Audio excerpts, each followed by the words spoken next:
Coming up today, South Korea, the United States and Japan warn North Korea that the international community will not tolerate additional provocations. They say Pyongyang receive even stronger punishment and deeper isolation. A top US military official says it's vital South Korea remain under Washington's nuclear umbrella. The general also says Seoul contributes a significant amount to maintain a US troop presence on the peninsula. Plus, unable to find decent shelter following the recent earthquakes in Japan, a number of people start falling foul of a serious medical condition. Stay tuned for these stories and more.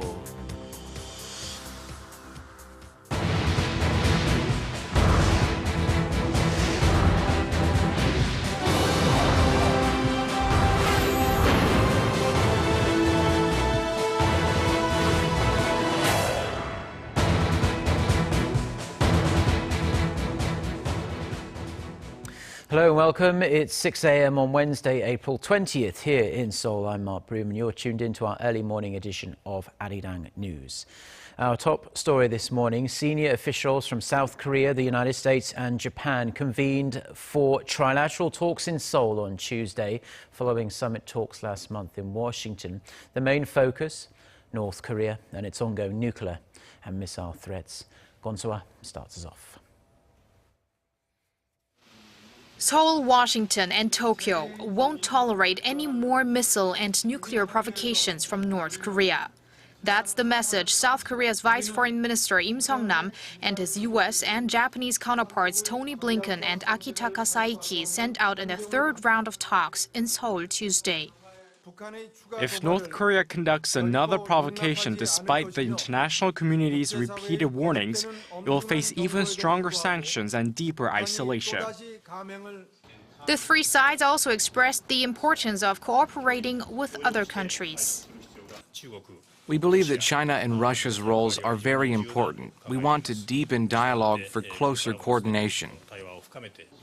The diplomats also expressed hope about eventually changing North Korea's calculus about its nuclear and missile program, but that it will take time.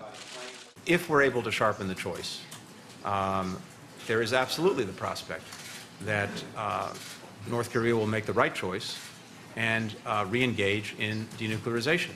But it depends on implementation of the resolution. If that implementation goes forward as we expect, I think North Korea will face a very difficult choice in the weeks and months ahead.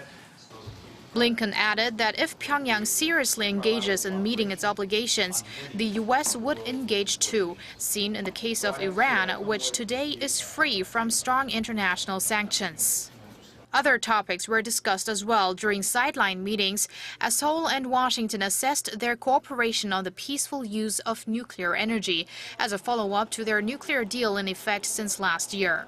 Seoul and Tokyo's vice foreign ministers agreed to fast-track their efforts in the implementation of last year's landmark deal on Japan's wartime sexual slavery issue, including the establishment of a foundation through which the Japanese government will compensate the remaining surviving victims.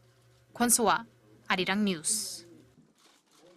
South Korea's defense ministry is keeping close tabs on North Korea for any possible signs of an underground nuclear test. Officials say it could be a surprise test when the world least expects.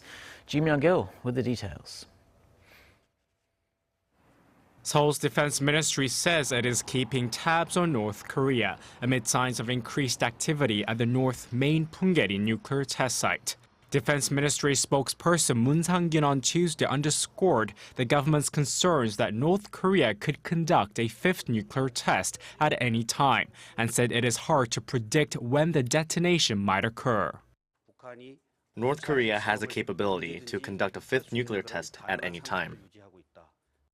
According to US-based North Korean monitoring website 38 North, a fifth nuke test by the regime could not be ruled out since the North has demonstrated the ability to conduct detonations on short notice by slow-rolling preparations. North Korea has conducted all of its nuclear tests from the Punggye-ri site, including its fourth nuclear test in January. South Korea's Deputy Foreign Minister Kim Young-jin, who is in Washington for a seminar, said Monday that when the international community has presented a united stance on North Korea in the past, Pyongyang has made gestures toward a compromise. There are growing concerns about a fifth nuclear test after the North leader Kim Jong-un gave orders last month to test a nuclear warhead and ballistic missiles capable of carrying the nuclear warheads. Kim Young-gyun, Arirang News. Now, the incoming commander of U.S. Forces Korea has stressed the importance of South Korea being covered by the U.S. nuclear umbrella. Speaking at his confirmation hearing in Washington on Tuesday, General Vincent Brooks said the removal could make Seoul contemplate its own nuclear armament in the face of the threat posed by North Korea. He said the nuclear umbrella should remain in place for the foreseeable future. The general also stressed that South Korea is shouldering a significant load of the cost for keeping U.S. troops stationed in the country, rejecting Republican frontrunner Donald Trump's claims that Seoul pays almost nothing. Brooks noted that South Korea paid some $880 million last year, and the share goes up, according to inflation, every year. He also stressed the importance of deploying the THAAD missile defense system, saying South Korea needs a layer of protection against ballistic missiles. President Park Geun-hye has stressed that labor reform is the key to improving the overall economic sentiment here in Korea. Speaking at a luncheon meeting in Seoul on Tuesday, President Park said labor reforms will provide fair rewards and equal opportunities to all workers, including the disabled, as reforms will make the labor market much more flexible. She also pledged to create more jobs customized for people with disabilities. The event took place a day ahead of Korea's Day of Persons with Disabilities, which falls today, April 20th. And as a follow-up to that, the government plans to increase the number of employment opportunities for people with disabilities by adopting a kind of carrot and stick approach on their employers. Officials hope the initiative will improve not only the quantity, but also the quality of their jobs. Hwang Ho-jun reports. The Korean government announced on Tuesday that it will increase its efforts to expand employment opportunities for people with disabilities. Speaking at the Seoul Customized Training Center, Prime Minister Hwang Kyo-won emphasized the importance of participation of both the government and corporations in order to improve the lives of those with special needs. One of the policies that Hwang pointed out was the Exemplary Subsidized Companies program for people with disabilities, and said the government will expand such initiative.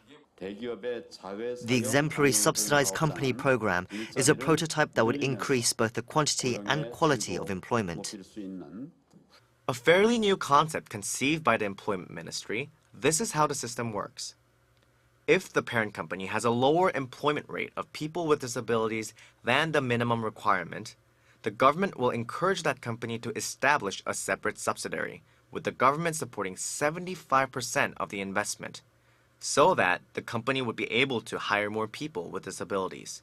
The catch is that the parent company must invest or own more than 50% of shares. If the parent company follows through before the end of 2016, the government will provide tax support for the next 3 years. In other words, it's a second chance for companies to hire more people with disabilities. If companies decide not to do this, they will be fined, since they didn't meet the minimum requirements in terms of employment rate of people with disabilities in the first place.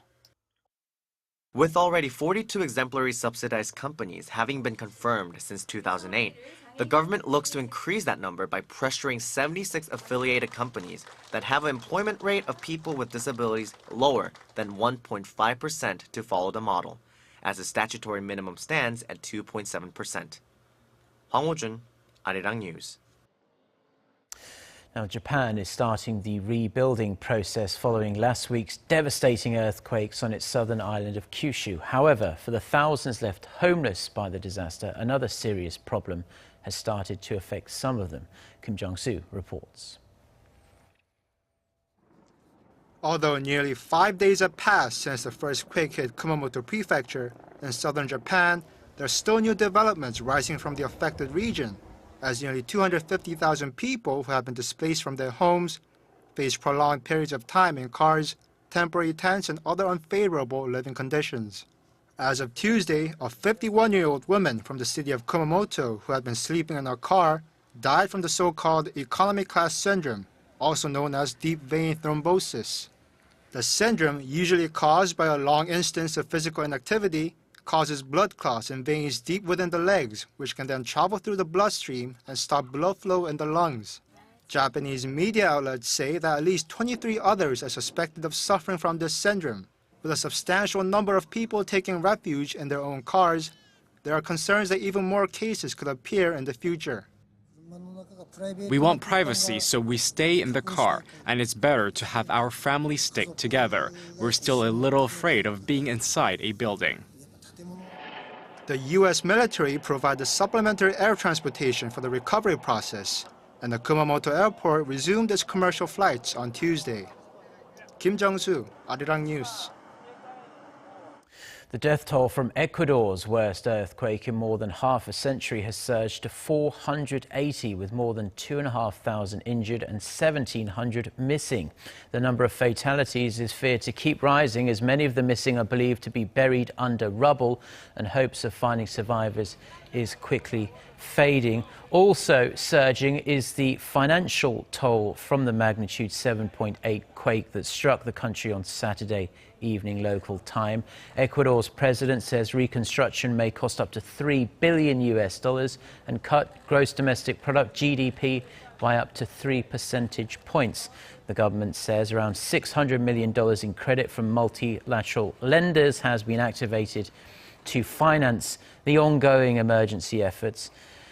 This all adds to the financial woes of a country whose economy was already in tatters pretty much. The foreign ministry said that hundreds of relief workers from Mexico, Spain, Peru, Cuba and Switzerland are on site giving a helping hand, and aid funds have also flowed in from the EU. The Bank of Korea has cut the nation's growth outlook for this year to below 3%. But despite the trim, Korea's central bank left its interest rate unchanged for the 10th straight month in April. Hwang Ji-ae reports. The Bank of Korea expects the country's economy to expand 2.8% this year. That's a trim from its earlier projection of 3% and signals Korea may fail to grow in the 3% range for a second straight year. After the central bank's monthly monetary policy meeting on Tuesday, BOK Governor Lee Ju-yeol explained worse than expected first quarter figures prompted by sagging global demand led to the downgrade. While the new forecast fuels concerns about Korea's feeble recovery momentum, the central bank remained cautious in maneuvering the key rate, leaving it steady at a record low of 1.5%. There are limitations in boosting the economy just through monetary policy, because the current ailing conditions are mainly due to structural issues, not cyclical factors. So monetary policy can be effective when carried out with fiscal policies and structural reforms. The board is adamant on this. The top central banker added, although the bank does have more room to cut its rate further, current levels are accommodative enough to support the country's growth pace. The BOK projects the Korean economy will show signs of a gradual pickup this quarter on the back of improving domestic demand.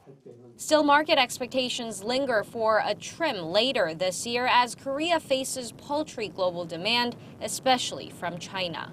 With the lowered revision, we think their stance of further easing in the second half of the year actually it stays the same. We continue to believe the fiscal policy, the supplementary budget will be drawn in the later of this year, and the 2 rate cuts in the second half of the year as well. So while the BOK kept a wait-and-see approach this month, raising questions about the effectiveness of a rate trim, analysts say if second quarter figures do not improve as expected, there will be little room for the central bank to wiggle out of easing pressure. Hwang Ji-ae, Arirang News. Now, has anyone else felt a bit warm recently? We certainly have here in Korea. Well, it turns out the Earth's global temperatures in March were the most abnormally warm on record for any month. New data from the National Oceanic and Atmospheric Administration also shows that it has been the hottest year to date, with January, February and March each passing the mark set in 2015, the hottest year on record. Now, the release of the US Space Administration's Global Climate Report makes it the third independent agency, along with NASA and the Japan Meteorological Association, to reach similar findings, even though each used slightly different methods. The lead author of the report says this year's unusually strong El Niño has been exacerbated by global warming, a result of greenhouse gas emissions by humans.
Well, those are stories we've been following on this Wednesday morning here in Seoul. For more of the latest, don't forget to check out the website arirang.com/news. Do have a great day or night wherever you're watching us around the world. Goodbye.